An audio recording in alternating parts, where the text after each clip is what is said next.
Shalom saudara-saudaraku, sesama orang yang percaya bahwa Yesus Kristus adalah Tuhan dan Juru Selamat satu-satunya. Senang sekali bisa berkumpul kembali untuk mendengarkan firman Tuhan malam ini, dan percayalah bahwa setiap jerih lelah kita dalam mencari wajah Tuhan pasti terbayarkan.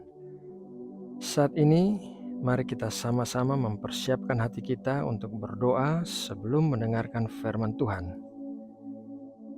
Tuhan Allah kami, satu-satunya Allah yang hidup dan yang benar, kami mengucap syukur bisa mengenal-Mu sebagai Tuhan di dalam hidup kami. Bukan hanya Tuhan, melainkan Engkau juga adalah Bapa kami yang baik.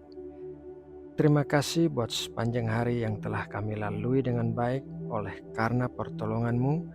Dan sekarang tiba saatnya untuk kami duduk diam di dalam hadirat-Mu dan mendengarkan firman-Mu. Berkatilah kami dengan makanan rohani yang akan mengenyangkan kami, dan berikanlah kami pengertian akan apa yang kami dengarkan. Terima kasih ya Bapa, dalam nama Tuhan Yesus Kristus kami berdoa. Amin. Saudara yang terkasih, Daniel adalah seorang nabi di Perjanjian Lama yang menerima kasih karunia diberikan penglihatan tentang akhir zaman. Salah satu yang dituliskan oleh Daniel tentang penglihatannya itu akan kita bahas dalam renungan malam ini. Mari kita baca Daniel 12 ayat 10. Banyak orang akan disucikan dan dimurnikan dan diuji, tetapi orang-orang fasik akan berlaku fasik. Tidak seorang pun dari orang fasik itu akan memahaminya, tetapi orang-orang bijaksana akan memahaminya. Ayat tersebut mengajarkan kepada kita betapa pentingnya memiliki kebijaksanaan rohani dan bagaimana hal itu bisa mempengaruhi kita secara keseluruhan. Hal yang pertama dikatakan dalam Daniel 12 ayat 10 adalah bahwa banyak orang akan disucikan, dimurnikan, dan diuji. Proses penyucian, pemurnian, dan pengujian hanya bisa dilakukan melalui kesulitan dan penderitaan. Tidak ada jalan pintas atau jalan yang mudah dilalui. Setiap orang harus mengalami hal ini agar dapat mencapai kekudusan seperti yang dikehendaki oleh Tuhan. Sikap kita pada saat kita sedang mengalami penyucian, pemurnian, dan pengujian akan mempengaruhi berapa lamanya kita mengalami hal-hal tersebut. Banyak orang berada lebih lama daripada yang seharusnya di dalam proses kesulitan dan penderitaan dikarenakan sikap mereka yang salah. Contohnya saja bangsa Israel yang menghabiskan waktu 40 tahun berputar-putar di padang gurun, padahal perjalanan itu seharusnya bisa diselesaikan dalam waktu 11 hari perjalanan saja. Penyebabnya adalah karena ketidakpercayaan bangsa Israel kepada Allah yang menuntun mereka keluar dari tanah Mesir, ditambah dengan menggerutu dan mengeluh tentang segala sesuatunya. Padahal Allah selalu menyertai mereka, menuntun mereka dengan tiang awan dan tiang api, serta memberikan makan dan minum kepada mereka. Namun, bangsa Israel tetap keras kepala dan menolak untuk mempercayai Allah. Oleh karena itu, mereka berada di dalam kesulitan dan penderitaan yang lebih lama daripada seharusnya. Hal yang kedua dikatakan dalam Daniel 12 ayat 10 adalah orang fasik akan berlaku fasik dan mereka tidak memahaminya. Dalam proses penyucian, pemurnian, dan pengujian, orang-orang fasik akan bersikap fasik terhadap apa yang mereka alami karena mereka tidak mengerti tujuan proses itu. Sangat penting bagi kita untuk bertindak bijaksana selama waktu-waktu kita sulit dan menderita.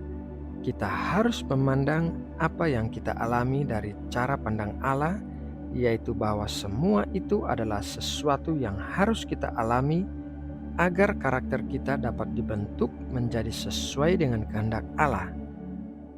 Kita harus memandang kesulitan dan penderitaan yang kita alami saat ini sebagai sesuatu yang dipakai Allah untuk mendatangkan kebaikan bagi kita,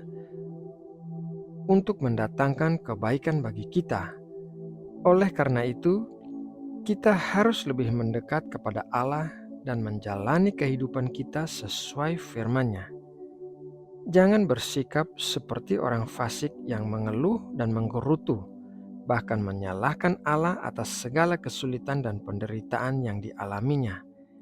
Juga jangan menuduh Allah bahwa Ia mengizinkan semua kesulitan dan penderitaan untuk menghancurkan atau mencelakakan kita, karena itu adalah pola pikir orang fasik. Hal yang ketiga dikatakan dalam Daniel 12 ayat 10 adalah orang bijaksana akan memahami tujuan penyucian, pemurnian, dan pengujian. Kita harus menjadi orang yang bijaksana saat sedang mengalami proses penyucian, pemurnian, dan pengujian, karena kita mengetahui dari firman Allah bahwa semua itu harus kita alami untuk menuntun kita kepada kekudusan seperti yang dikehendaki Allah. Orang-orang yang memiliki kebijaksanaan rohani pasti memiliki hati yang lembut, yang mudah untuk menerima pengajaran dan pembentukan yang sedang dilakukan Allah. Saudara yang terkasih, demikianlah renungan firman Tuhan malam ini tentang kebijaksanaan rohani terkait proses penyucian, pemurnian, dan pengujian di dalam hidup kita. Semoga firman Tuhan yang kita dengarkan bisa menguatkan manusia rohani kita dan memberikan damai sejahtera bagi kita. Mari kita berdoa untuk menutup renungan ini. Tuhan Allah kami yang Maha Kudus, yang bertata di atas puji-pujian umat-Nya, layaklah Engkau menerima segala hormat dan kemuliaan dari segala makhluk di bumi dan di sorga. Bapa, sungguh kami bersyukur memiliki firman-Mu yang tertulis dan Roh Kudus di dalam kami yang selalu menuntun dan mengajarkan kami tentang jalan-jalan dan kehendak-Mu bagi kami. Terima kasih buat berkat firman yang baru saja kami dengarkan, kiranya bisa tertanam kuat di dalam hati kami dan kami lakukan dengan penuh ketaatan. Bapa, sebentar lagi kami akan segera beristirahat.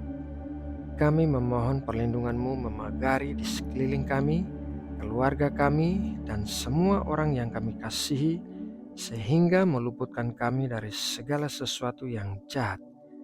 Pulihkanlah tubuh kami ketika kami tidur, agar kami bisa bangun besok pagi dengan tubuh yang sehat dan kekuatan yang diperbaharui. Terima kasih ya Bapa. Kami berdoa juga bagi bangsa Indonesia yang kami kasihi. Kami percaya Indonesia berharga di mata-Mu dan Engkau berbelas kasihan bagi bangsa kami. Kami mengundang campur tangan-Mu dalam pemerintahan negara kami, agar Engkau memberikan hikmat dan mengarahkan para pemimpin negara kami, sehingga mereka bisa memimpin dan memajukan Indonesia. Terima kasih Bapa, dalam nama Tuhan Yesus kami berdoa. Amin.